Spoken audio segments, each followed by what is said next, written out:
안녕하십니까. 의자에는 분노하는 무주택자들 이런 주제로 한번 영상을 찍어보려고 합니다. 같이 공부하는 거니까 다른 뜻은 없고 특히 정치적인 의도는 더더욱 없고 제가 의도한다 해가지고 세상이 바뀔 리도 없다고 생각합니다.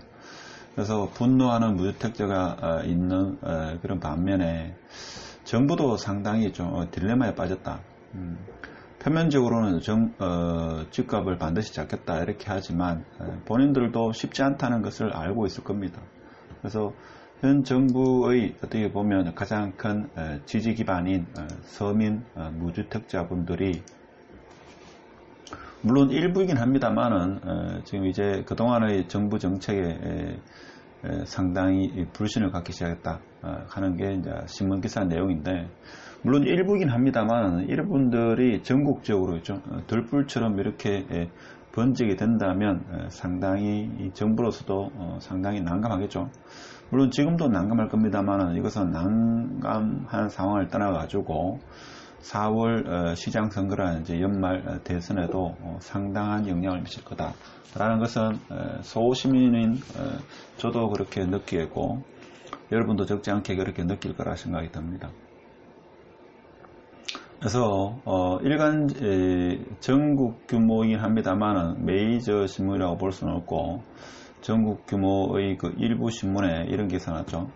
변 국토부 장관이 집값을 못 잡는다. 당장 해임해라.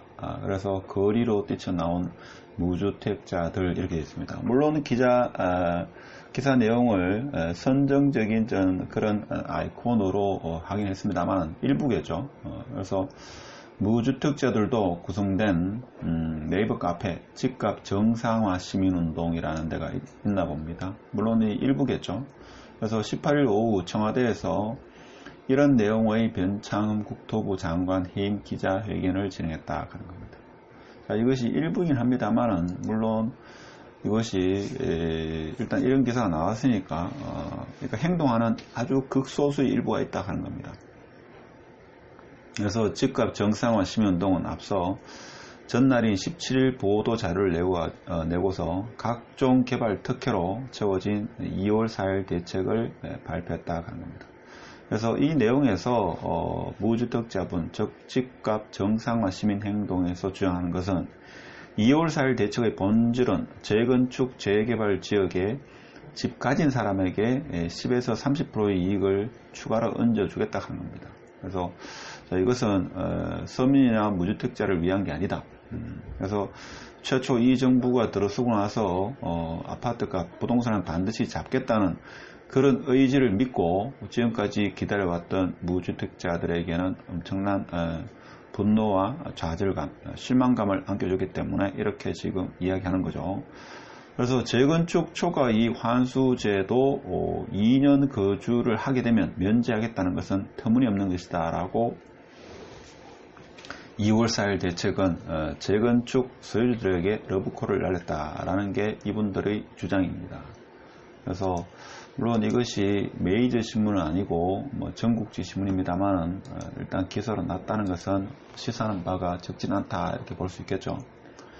그래서 아무래도 이제 일부 무주택자분들의 주장이 합니다만은 그래서 정부가 고분양가 심사 제도를 손보겠다며 주택도시보전공사의 분양가 심사 기준을 주변 시세의 최대 90%까지 상향 가능하도록 조정하겠다고 밝힌 것은 이제 무주택자의 분노를 산 거죠. 그래서 이런 분들은 뿐만 아니라 어떻게 보면 인생을 살아가다 보면 사실 서민들이나 좀 어려운 계층은 살다 보면 좀 우운이 나에게로 좀 오기를 희망하는 경우가 있습니다.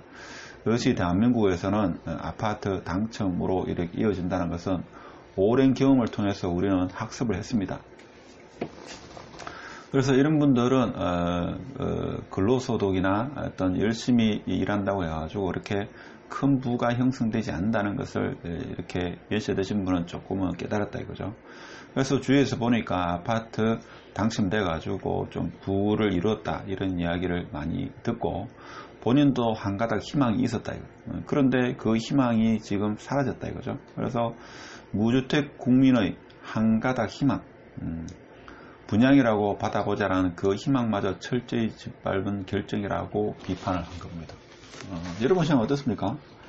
사실 소시민 입장에서는 지금과 같이 자산 인플레이션이 일어나는 상황에서 자산이 없는 가운데서 그나마 그런 어떤 남들이 다 뛰어가고 있는데 내 혼자 서 있는, 나만 이렇게 서 있는 이런 상황에서는 나도 뛰고 싶은 마음은 간절하다 이거죠.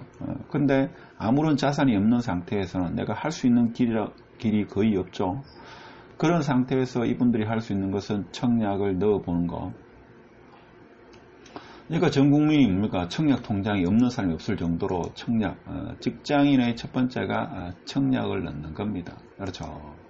자, 그런 상황에서 이제 정부가 현금 부자들만을 위한 어떤 청약 제도를 만들겠다라고, 원래 취지는 그게 아니었는데 공급을 확대해서 부동산을 잡겠다라는 그런 취지입니다만은 무주택자 입장에서는 그것이 꼭 그렇게만은 비춰지지 않는다 이거죠. 오히려 나는 기회가 더 없어졌다. 그래서 없는 사람은 사다리가 더 걷어차인다.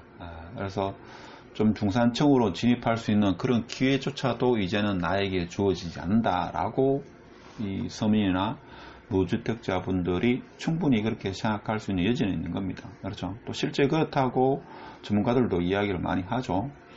근데 이번 정부의 어떻게 보면 최대 지지 기반의 세력 중에 한 분들이었던 여러 분들이 어떻게 보면 서민과 무주택자 분인데, 자, 이런 분들이 일부긴 합니다만, 극히 일부긴 합니다만, 이렇게 행동하니까 정부 차원에서는 이분들을 위한 뭐 새로운 특단의 대책이 나오지 않을까, 저는 그런 생각을 합니다. 그렇죠. 일단 4월달 당장 부산 서울시장 선거가 있는데, 지금 현 상태로 가게 되면 제가 볼 때는 민주당이 선거에서 이기기는 좀 쉽지 않을 거라는 그렇게 예측하는 분도 적지 않습니다. 하물며 연말부터 이제 6개월 전부터는 대선이 이렇게 시작이 되는데 쉽지 않겠죠. 그러면 정부가 어떻게 보면 제빵사, 흔히 말하는 이죠, 빵집에 있는 제빵사들도 우리를 위해서 맛있는 빵을 굽는 게 아니고 자기 자신과 자기 가족의 어떤 행복한 삶을 위해서, 그러기 위해서 어떤 이득을 취하기 위해서 맛있고 좋은 빵을 만들다 보니까 이렇게 좋은 빵이 나오겠죠. 자, 그렇듯이 정치인들도 어떻게 보면 정권을 잡아야 됩니다. 정권을 잡기 위해서는 많은 사람들의 어떤 지지를 얻기 위해서 많은 사람들에게 이익을 공유해야지만 정권을 잡을 수 있을 겁니다. 그래서 지금 현 정부도 어떻게 보면 이 무주택자의 분노를 달래야 됩니다. 그렇죠. 여러분이 만일에 정권을 가지고 있다, 정권을 현재 잡고 있다, 이렇게 봤을 때는 어떻게 하겠습니까? 이분들의 주장을 외면할 수는 없을 겁니다. 그렇죠. 특히 이분들은 지금 현 정부가 정권을 잡는데 가장 큰 1등 공신의 그런 국민들 중에 여러 국민들 중에 그런 계층이다, 이렇게 봤을 때 이분들의 주장을 무시할 수는 없을 겁니다. 근데 제가 볼 때는 이러한 무주택자분들의 분노가 들불처럼 번지면, 지금 한 50대, 60대 분들은 시골에서 컸으면 들불의 무서움을 알 겁니다. 이게 삽시간에 번지죠. 이게 번지게 되면 사실 이번 정부는 쉽지 않을 겁니다. 모든 면에서. 그렇죠. 근데 이번 정부의 모토가 모든 사람이 잘 사는 세상, 모든 사람이 행복한 세상, 이렇게 하는데 참 이것만큼 좋은 세상은 없습니다. 근데 현실적으로 이 지구상의 어느 나라를 가더라도 모든 사람이 잘 사는 세상의 그런 국가는 잘 없죠. 물론 유럽의 일부 국가가 복지 정책을 잘 펴가지고 대다수 평균 이상의 삶을 살긴 합니다만은 오랜 세월과 인내와 많은 사람들의 희생이 있었다는 겁니다. 근데 사실 우리나라는 민주주의가 한 50년 정도 이렇게 됐다고 볼 수 있습니다. 그렇죠. 뭐 5천년의 유구한 역사를 이야기하지만 실제 왕조시대 빼고 실제 민주주의는 한 50년, 60년, 그러니까 60년, 2020년이니까 70년 가까이 일됐습니까? 자, 그렇게 봤을 때는 이렇게 아직 세월이 많이 흐르진 않았다, 이렇게 볼 수 있습니다. 제가 볼 때는 모든 사람이 잘 사는 세상은 여러분 자녀가 학교에서 모든 아이들이 1등 한다는 것과 같다. 그렇게 볼 수 있는 거죠. 자본주의는 태생적으로 경쟁을 해야지만 좋은 제품이 나오고 더 나은 세상이 된다 그런 겁니다. 그래서 자본주의는 제가 볼 때는 누군가는 1등을 하고 누군가는 1등을 못하고 어쩔 수 없는 그런 게 아니겠나 싶습니다. 지금 상황에서는 저는 거의 한 20년 전이죠. 노무현 대통령님의 그 당시의 어떤 정책이라든지 특히 부동산 정책, 마지막 정책을 보고서 그분이 그래도 부동산을 잡으려는 의지가 확고했구나, 저는 그런 생각을 많이 합니다.